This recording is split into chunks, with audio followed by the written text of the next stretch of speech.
Good morning to all. आज हम electrophoresis के बारे में बात करेंगे कि इलेक्ट्रोफोरेसिस होता क्या है। तो इलेक्ट्रोफोरेसिस जो है एक कोलाइडल प्रॉपर्टीज होती है। इस कोलाइडल प्रॉपर्टीज में होता क्या है, तो आइए इसको हम डेफिनेशन के थ्रू समझते हैं। इलेक्ट्रोफोरेसिस मीन्स होता है the movement of colloidal particles under the influence of an electric field is called electrophoresis. तो इलेक्ट्रिक फील्ड की प्रेजेंस में कोलाइडल पार्टिकल्स की जो मूवमेंट होती है उसको हम इलेक्ट्रोफोरेसिस कहते हैं। इसका मतलब ये हुआ कि कोलाइडल पार्टिकल्स जो होता है उस पर चार्ज होना चाहिए। तो कोलाइडल पार्टिकल या तो उस पर पॉजिटिव चार्ज होना चाहिए या नेगेटिव चार्ज होना चाहिए। तो कोलाइडल जो सॉल्यूशन होते हैं वो टू टाइप के होते हैं, एक तो होता है लायोफिलिक और दूसरा होता है लायोफोबिक। तो हमें कौन सा सॉल्यूशन लेना चाहिए, तो सबसे पहले दोनों सॉल्यूशन के चार्ज के बारे में समझ लेते हैं। तो जो लायोफिलिक जो सॉल्व होता है उस पर या तो पॉजिटिव चार्ज होगा या नेगेटिव चार्ज होगा या वो न्यूट्रल होगा। इनका जो चार्ज होता है वो डिपेंड करता है जो हमने मीडियम लिया है उस पर डिपेंड करता है। फॉर एग्जांपल, अगर हम एक लायोफिलिक जो सॉल्ट है ग्लाइसिन है, इसको हम ले लें।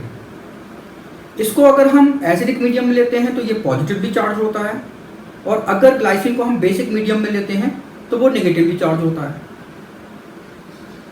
जबकि जो लायोफोबिक जो सॉल्ट होते हैं वो या तो पॉजिटिव चार्ज होंगे या फिर नेगेटिव चार्ज होगा। उस पर या तो पूरा का पूरा पॉजिटिव चार्ज होगा या लायोफोबिक सॉल्ट पूरा का पूरा नेगेटिवली चार्ज होगा।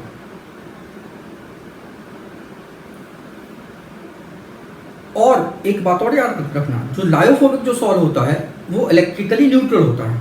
इसका मतलब है कि डिस्पर्स्ड फेज अगर हमारी नेगेटिवली चार्ज है तो डिस्पर्सन मीडियम जो होगा वो पॉजिटिवली चार्ज होगा। इसका उल्टा भी हो सकता है, अगर डिस्पर्स्ड फेज हमारी पॉजिटिवली चार्ज है तो डिस्पर्सन मीडियम जो होगा वो नेगेटिवली चार्ज होगा।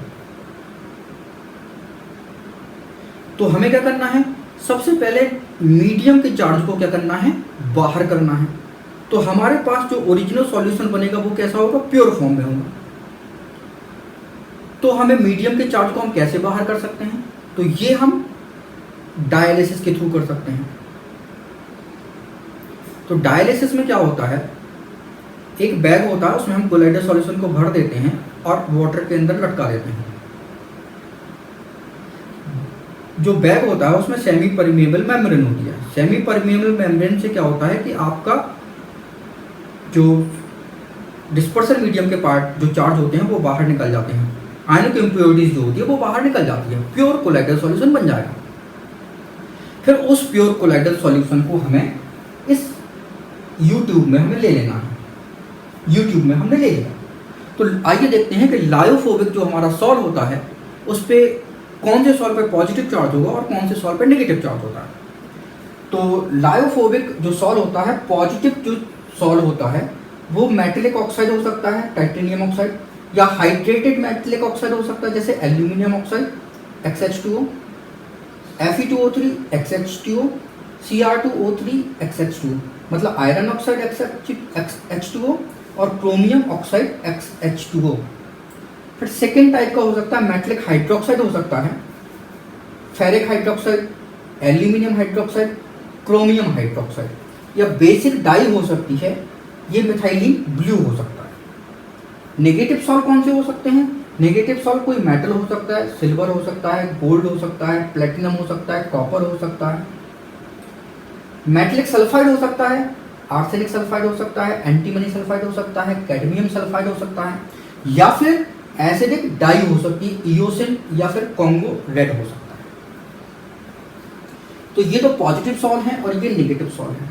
सपोज कि हमने आर्सेनिक सल्फाइड जो है वो नेगेटिव सॉल्ट है, हमने इसमें ले लिया, तो हम ये लिख देते हैं यहाँ पे कि हमने आर्सेनिक सल्फाइड जो है,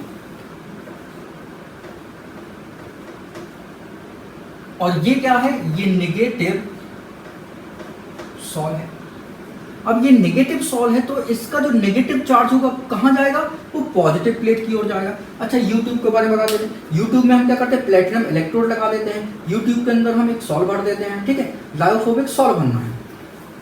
लायोफोबिक सॉल आर्सेनिक सल्फाइड हमने भर दिया, तो जो इसका जो नेगेटिव चार्ज होता है, वो नेगेटिव चार्ज जो डिस्पर्स फेज पे नेगेटिव चार्ज होता है, वो कहाँ मूव करेगा, वो मूव करेगा एनोड प्लेट की ओर।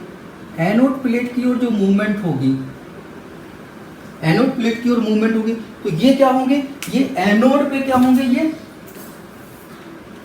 इकट्ठे होते जाएंगे। इकट्ठे होते जाएंगे तो इनका एग्रीगेशन होगा। एग्रीगेशन होगा तो क्या होगा, ये प्रेसिपिटेट के फॉर्म में हमको दिखाई देने लगेंगे, तो इनका प्रेसिपिटेट बन जाएगा। अगर हम यहाँ पे फेरिक हाइड्रोक्साइड लेते हैं, तो फेरिक हाइड्रोक्साइड कैसा होता है, ये पॉजिटिव सॉल होता है। पॉजिटिव सॉल होगा तो ये क्या होगा, ये किसकी ओर भागेगा, ये कैथोड की ओर मूव करेगा, तो कैथोड पे इसका डिपोजिशन हो जाएगा। तो इलेक्ट्रो जो फोरेसिस जो फिनोमिनन है, इससे हम क्या जानते हैं, इससे हम ये पहचानते हैं कि जो हमारा कोलाइडल सॉल्यूशन है उस पर कौन सा चार्ज है।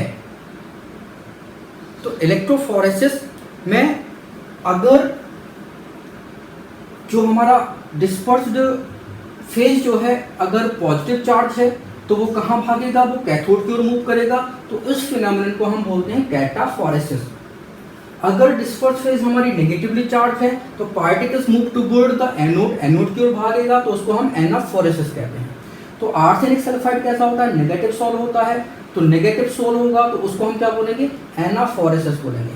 और अगर हमने यहाँ पे हमने क्या लिया, फेरिक हाइड्रोक्साइड लिया, तो पॉजिटिव सॉल है, तो जब कहाँ भागेगा, ये कैथोड की ओर भागेगा। ये कैथोड है, कैथोड की ओर भागेगा, कैथोड की ओर भागेगा, तो इसको हम क्या बोलेंगे, ये कैटाफोरेसिस कहलाएगा। तो ये तो इलेक्ट्रोफोरेसिस हो गया।